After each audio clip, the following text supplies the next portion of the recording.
আসসালামু আলাইকুম এভরিওয়ান, আশা করি সবাই ভালো আছেন। তো আজকে সকালে হঠাৎ করে কুরিয়ার সার্ভিস থেকে ফোন আসলো, কারণ আমি ঢাকা থেকে একটি ফোন অর্ডার করেছি। তো দেরি না করে বেরিয়ে পড়লাম রাজশাহীর উদ্দেশ্যে। তো কি ফোন অর্ডার করেছি সেটা আনবক্স করব, তখনই দেখে নেবেন আপনারা। বলতে বলতে চলে আসলাম সুন্দরবন কুরিয়ার সার্ভিস সেন্টারে। আর এর লোকেশন কোথায় আপনারা ভালো করে জানেন, নাইস হোটেলের অপোজিটে।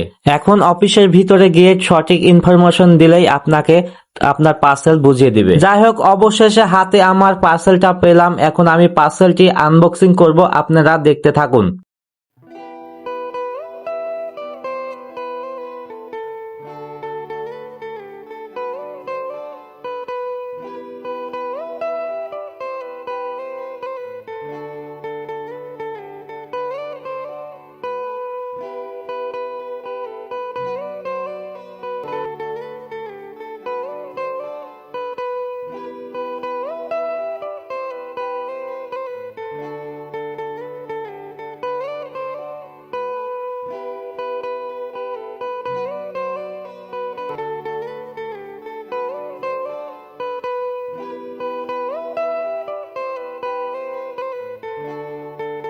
তাহলে আপনারা দেখতে পাচ্ছেন কি ফোন আমি অর্ডার করেছিলাম। এটা হচ্ছে আইফোন 5s। এখন সবাই বলবেন যে 2025 সালে এসে 2012 সালে ফোন কেন ইউজ করছে। আসলে এই ফোনটা আমাকে আগে থেকে ভালো লাগতো, কিন্তু খুঁজে পাই না। তো অরিজিনাল ফোনটা আমি পাইছি, শুধু ব্যাটারি সেল, তাছাড়া সবকিছুই অরিজিনাল।